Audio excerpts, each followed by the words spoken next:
प्रभु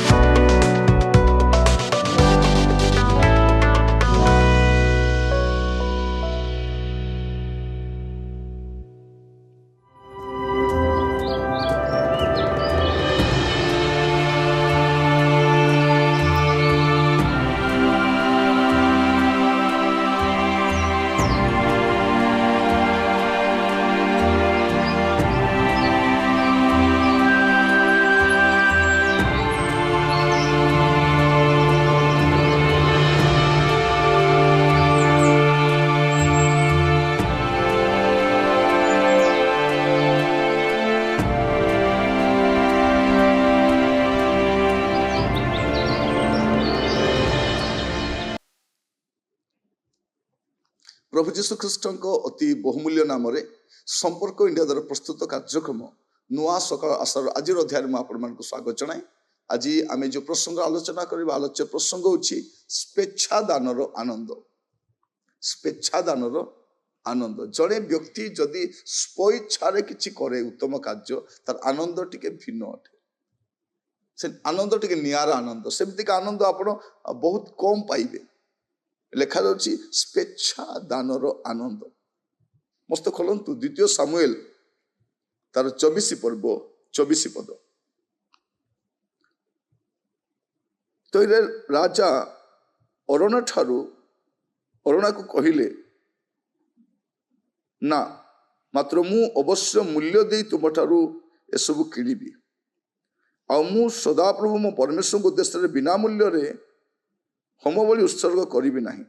तो राजा 500 शेकल रूपा दे से शस्य मर्दन स्थान और वृक्ष सबू किणिले। ये आम देखू जे दाऊद राजा प्रभु को उद्देश्य उत्सर्ग करने चाहूँगी आ से समय होम बलि करने चाहिए गोटे स्थान दरकार। आ से समय आम देखू विशेषकर यहाँ जो जेरूसालेम मंदिर बना से जगटा को दाऊद अर्थ दे कि बिना मूल्य से जगह से नहीं ना राजा हेले से स्थान को से अर्थ दे कि से कहते मु अवश्य मूल्य दे तुम ठार किनिबी और सदाप्रभु को उद्देश्य बिना मूल्य रे होम बलि उत्सर्ग करी नहीं। तेणु जगह मध्य पैसा दे किणुछंती आ से मेष वृक्ष गुड़िक से किणुछंती। से शस्य मर्दन स्थान किणिले आ वृक्ष सब भी से किणिले। तो स्वेच्छारे प्रभु कर जो आनंद से आनंद भिन्न अटे।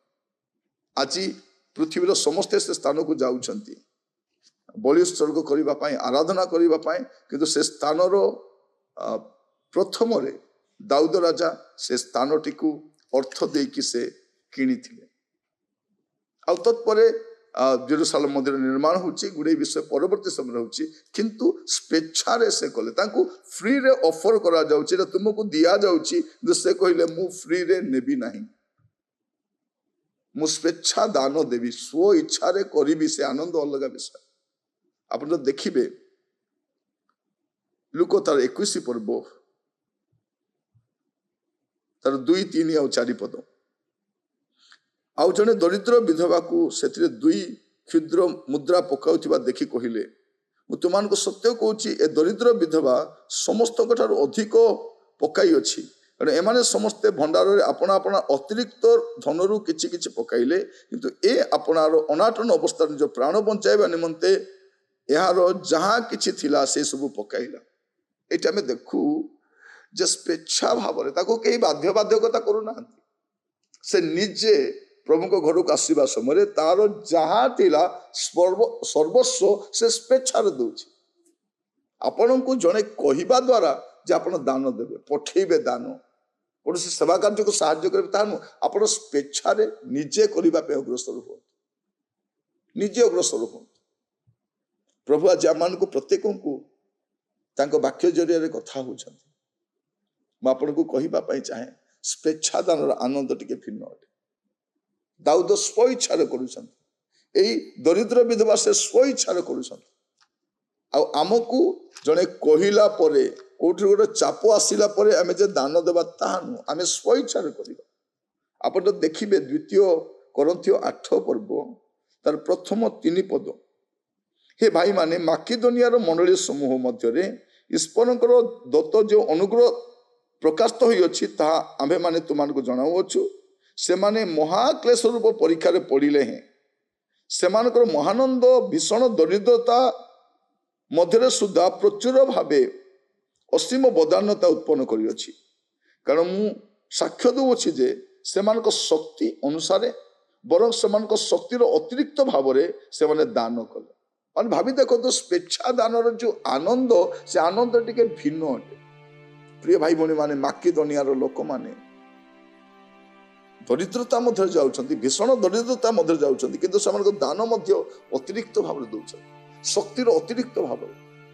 ସ୍ୱେଚ୍ଛା ଦାନର ଆନନ୍ଦ ଟିକେ ଭିନ୍ନ ଅଟେ। ଆପଣ ବି ସେ ଅନୁଭବ କରିଥିବେ, ଯଦି ଆପଣ ସ୍ୱ ଇଚ୍ଛାରେ ଦାନ କରିଥିବେ। ବାଧ୍ୟତାରେ ଦେଲେ ମନ ବାଧିଯାଏ। ମୋର ଇଚ୍ଛା ନଥିଲା, ମତେ କହିବାରୁ ମୁଁ ଦେଲି, ମୁଁ ଟିକେ ରାଜି ନଥିଲି, ସେ କହିଲେ ତ ମୁଁ ଦେଲି, ସେଇଟା ଗୋଟେ ଅଲଗା। କିନ୍ତୁ ଯେତେବେଳେ ଆପଣ ସ୍ୱ ଇଚ୍ଛାରେ ଦେବାକୁ ଆରମ୍ଭ କରିବେ, ସେ ଦାନ ଭିନ୍ନ ଅଟେ। ପ୍ରିୟ ଭାଇ ଭଉଣୀ ମାନେ, ଆସୁ ସ୍ୱେଚ୍ଛା ଦାନରେ ଆମେ ଆନନ୍ଦ ପାଇବା ପାଇଁ ସ୍ୱତଃପ୍ରବୃତ୍ତ ଭାବରେ ପ୍ରଭୁଙ୍କ ସେବା, ତାଙ୍କ ରାଜ୍ୟର ଅଭିବୃଦ୍ଧି ନିମନ୍ତେ ଆମେ ଦାନ କରିବା ପାଇଁ ଅଗ୍ରସର ହଉ। ପ୍ରଭୁ ଆପଣମାନଙ୍କୁ ପ୍ରତ୍ୟେକଙ୍କୁ ଆଶୀର୍ବାଦ କରନ୍ତୁ। ବାଧ୍ୟବାଧକତାରେ କିଛି କରନ୍ତୁ ନାହିଁ, ପ୍ରଭାବରେ ଚାପରେ ପଡ଼ିକି କରିବାର ଆବଶ୍ୟକ ନାହିଁ। ଆପଣ ନିଜେ ସ୍ୱ ଇଚ୍ଛାରେ ଯାହା କରିବେ ପ୍ରଭୁଙ୍କ ପାଇଁ, କାରଣ ଆପଣଙ୍କ ଜୀବନରେ ପ୍ରଭୁ ଗୁଡ଼ାଏ ବିଷୟ କରିଛନ୍ତି। ଏବେ ଆପଣଙ୍କ ଦାୟିତ୍ୱ ପ୍ରଭୁଙ୍କ ସେବା ପାଇଁ ଆଗକୁ ବଢ଼ିବା, କାର୍ଯ୍ୟ କରିବା ପାଇଁ। ଆସନ୍ତୁ ପ୍ରାର୍ଥନା କରୁ। ଅନୁଗ୍ରହକାରୀ ପିତା ପରମେଶ୍ୱର, ମୁଁ ଆପଣଙ୍କ ଦାସ ଭାବରେ ପ୍ରାର୍ଥନା କରେ ପ୍ରଭୁ, ସ୍ୱେଚ୍ଛା ଦାନର ଯେଉଁ ଆନନ୍ଦ ପ୍ରଭୁ, ସେ ଆନନ୍ଦ ଆମମାନଙ୍କ ହୃଦୟରେ ପରିବ୍ୟାପ୍ତ ହଉ ପ୍ରଭୁ। ଯେପରି ଆଗାମୀ ସମୟରେ ଆମେ ପ୍ରତ୍ୟେକ ମୁକ୍ତ ହସ୍ତରେ ଅକୁଣ୍ଠିତ ଭାବରେ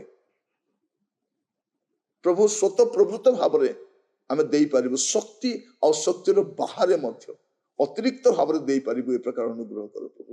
ଦାଉଦ ଯେ ପ୍ରକାର ଦେବାରେ ଆନନ୍ଦ କଲେ ଆପଣଙ୍କ ରାଜ୍ୟ ନିମନ୍ତେ କରିବା ପାଇଁ, ପ୍ରଭୁ ତାହା ଆଜି ପର୍ଯ୍ୟନ୍ତ ସ୍ମରଣୀୟ ହୋଇ ରହିଛି। ସେ ଦରିଦ୍ର ବିଧବାର ଦାନ ସ୍ମରଣୀୟ ହୋଇ ରହିଛି ପ୍ରଭୁ।